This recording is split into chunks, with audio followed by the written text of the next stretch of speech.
Welcome to all the students of Sri Siddh Vidyapeth School. Today we are going to continue the 7th chapter, Weather, Climate and Adaptations of Animals to Climate. So students, in the previous classes we studied about weather, climate and adaptations and many examples of adaptations like polar regions and about polar bears. So today we are going to study about at first the penguins. Okay, so what are penguins? The penguins are also white in color so that they can hide in the snow. तो आप penguins क्या है वो तो अच्छी तरीके से जानते हैं. तो ये penguins भी polar regions में पाए जाते हैं जस्ट लाइक पोलर बियर्स. तो हम लोग पोलर बियर के बारे में जैसे इतना कुछ पढ़ा, हमने इतना डिटेल्स हम पढ़े कि वो कैसे वो अडेप्टेशन में खुद को अडेप्ट कर लेते हैं, अपने फीचर्स को बदल के कैसे वहाँ पे सर्वाइव करते हैं. Just like same we are going to study about penguins also. Okay, penguins भी वाइट कलर के होते हैं और वो भी स्नो में अच्छी तरीके से घुल मिल जाते हैं और अपने आप को हाइड कर सकते हैं. They have thick skin with large fat content in their body so that they can survive the cold weather easily. तो उनका भी स्किन जो होता है वो बहुत ही थिक होता है और उनमें बहुत सारा फैट कंटेंट होता है, मतलब बहुत फैट भी रहता है ताकि वो कोल्ड वेदर में अच्छे से सर्वाइव कर सके.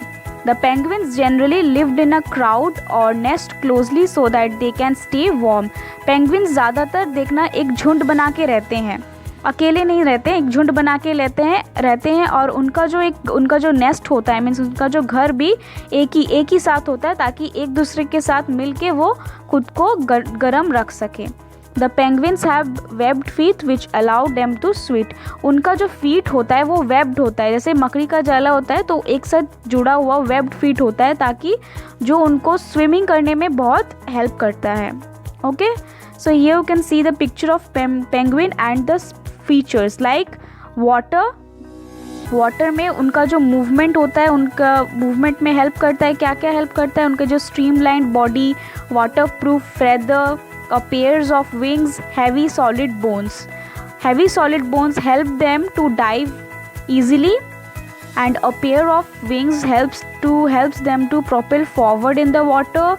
Streamlined body help to reduce resistance and waterproof feather helps to swim faster in the water. Okay, same they can get warmth by a layer of overlapping feather coated with oil and which is make up of pockets of air underneath their feathers, okay, which holds the heat.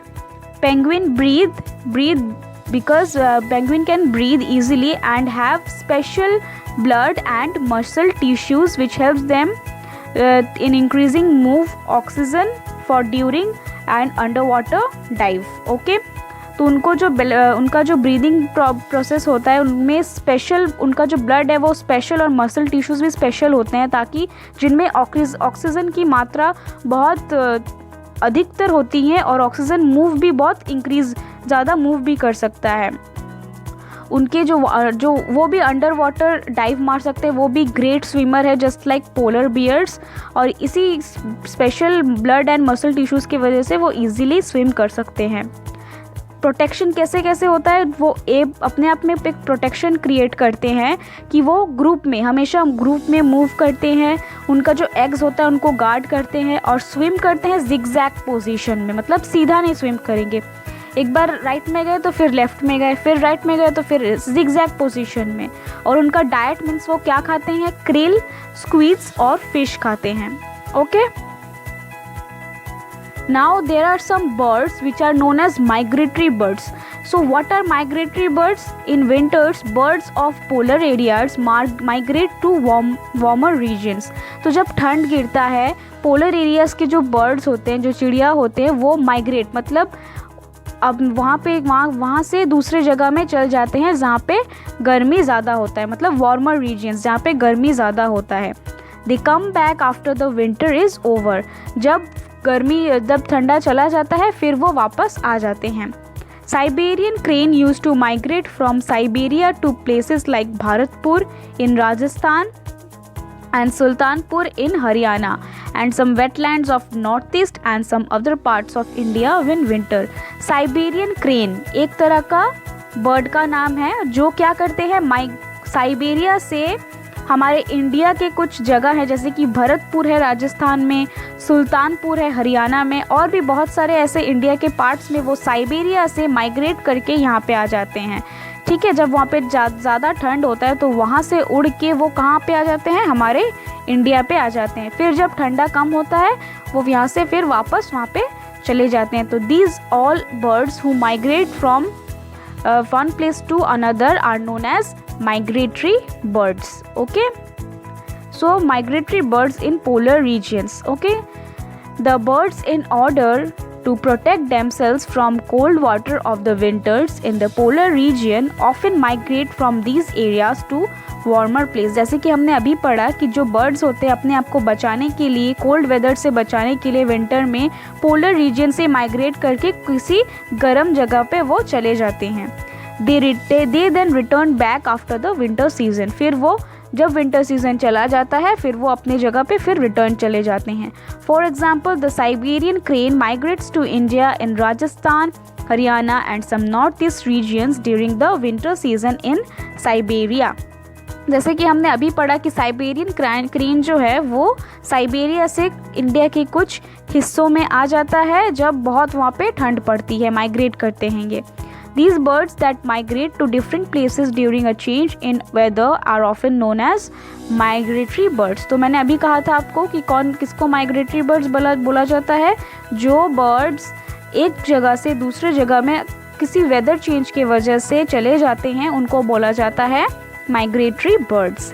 They can travel used instances of 15,000 kilometers to protect themselves from the extreme cold environment. तो वो खुद को protect करने के लिए, cold environment से खुद को प्रोटेक्ट करने के लिए लगभग 15,000 किलोमीटर उड़ सकते हैं और दूर चले जा सकते हैं खुद को बचाने के लिए। Such birds migrate to the same places every year. तो वो हर साल इसी जगह इसी समय पे वो ये सारे जगहों पे माइग्रेट करते हैं। The migratory birds fly very high so that the heat generated by the flight wings can be disposed of in the cold conditions. ये जो migratory birds होते हैं, ये जो आकाश होता है स्काई में बहुत बहुत ऊंचे, वेरी हाई, उनका जो हाइट होता है बहुत ऊंचा उड़ते हैं ताकि ज़्यादातर हीट जनरेट हो और ये कोल्ड कंडीशंस में उन लोग को वो उड़ने में वो मदद करे। The migratory birds have a sense of direction so that they can travel to the same place every time. तो उनका जो एक सेंस होता है डायरेक्शन को नाप लेने का, मतलब वो किस तरफ जाएंगे, कैसे जाएंगे, कब वापस आएंगे, उनका एक अलग ही सेंस होता है जिससे कि वो समझ जाते हैं कि कब हम लोग को यहाँ से वहाँ जाना है, फिर वापस कब हम लोग को आ जाना है। The migratory birds also use landmarks or follow the direction of the sun and starts to migrate. तो वो क्या करते हैं, कुछ कुछ लैंडमार्क्स को यूज़ करते हैं। वो उनका सेंस ऑफ ह्यूमर होता है कि कुछ कुछ लैंडमार्क्स इसको सब पहचान के रख दे कि हाँ हमको यहीं से जाना, यही वाला रास्ता है। और वो लोग सन और स्टार्स को भी बहुत फॉलो करते हैं माइग्रेशन के समय। सूर्य और तारों से भी वो अपनी दिशा की जानकारी लगा सकते हैं। Some birds also use magnetic field of the earth and find direction. कुछ कुछ birds ऐसे भी होते हैं, ये जो अर्थ का जो मैग्नेटिक फील्ड होता है उनसे भी वो पता लगा लेते हैं डायरेक्शन का। Apart from birds, fishes, insects and mammals also migrate. Birds के अलावा भी कुछ मछलियाँ, कुछ कीड़े मकोड़े, कुछ mammals भी migrate करते हैं। So here you can see the picture of a Siberian crane. ये migrate करते हैं साइबेरिया से इंडिया के कुछ parts तक। Some other animals living in polar regions are many of types of fishes, musk, oxen, reindeers, foxes, seals, whales and birds. Okay. Now we are going to study about the tropical regions. अब तक हम क्या पढ़ रहे थे, polar regions के बारे में। वहाँ पे कौन कौन से एनिमल्स रहते हैं, वो कैसे अपने आप को वहाँ के अडप्टेशन से खुद को वहाँ पे अपना ये कर लेते हैं, अपना जीवन बिता लेते हैं, सर्वाइव कर लेते हैं। अभी हम पढ़ेंगे ट्रॉपिकल रीजन्स के बारे में। The tropical regions on the earth are the regions which are close to the equator and hence receive more amount of sunlight during the year. तो ट्रॉपिकल रीजन्स जो होता है वो अर्थ के एकदम बीचों बीच है, इक्वेटर के पास है बहुत, और इक्वेटर क्या है आपको पता ही होगा। तो इक्वेटर के पास है ट्रॉपिकल रीजन्स और इसीलिए वो सबसे ज़्यादा पूरे साल में सबसे ज़्यादा सनलाइट वो रिसीव कर सकते हैं, ले सकते हैं।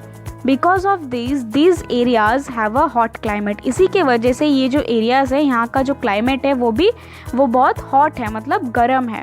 The temperature in tropical regions can be as high as 40 degree centigrade and can drop until 15 degree centigrade और सेल्सियस ऑल्सो ओनली।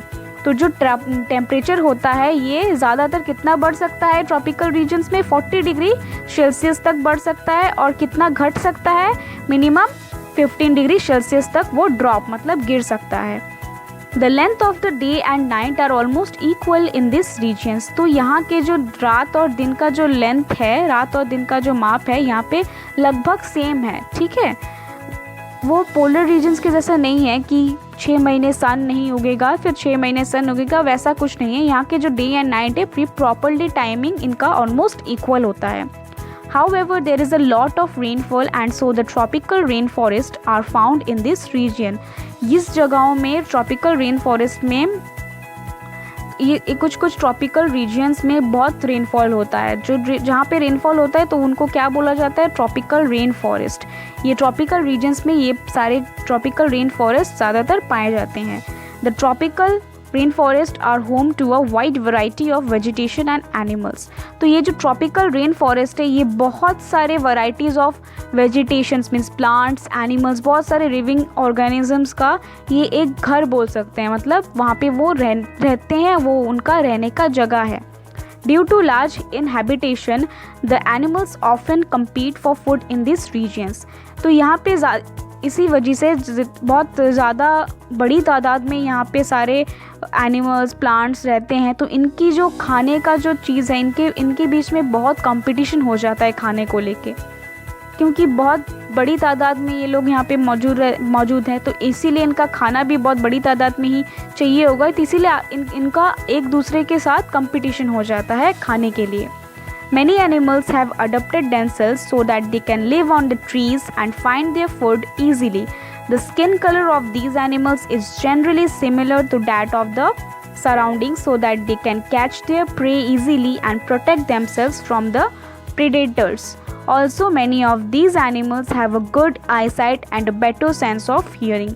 तो यहाँ के जो एनिमल्स होते हैं, जैसे कि पोलर रीजन्स के एनिमल्स खुद को वहाँ के क्लाइमेट के हिसाब से खुद को अडप्ट कर लिए हैं, तो यहाँ पे भी जो एनिमल्स हैं, जो ट्रीज़ है, वो खुद को अडप्ट कर लिए हैं। तो यहाँ पे वो लोग कोई एनिमल्स ट्रीज़ में भी आसानी से रह सकते हैं और अपना खाना ढूंढ सकते हैं। उनके जो स्किन कलर होते हैं जनरली सिमिलर होता है पास से जितने भी सारे प्रेडेटर्स, प्रे जो भी हैं, और वो एक दूसरे को प्रोटेक्ट भी करते हैं। जैसे वो शिकार करते हैं वैसे एक दूसरे को प्रोटेक्ट भी करते हैं। और यहाँ के बहुत सारे एनिमल्स का इनका जो आईसाइट होता है और जो सेंस ऑफ हियरिंग होता है वो बहुत ही अच्छा होता है।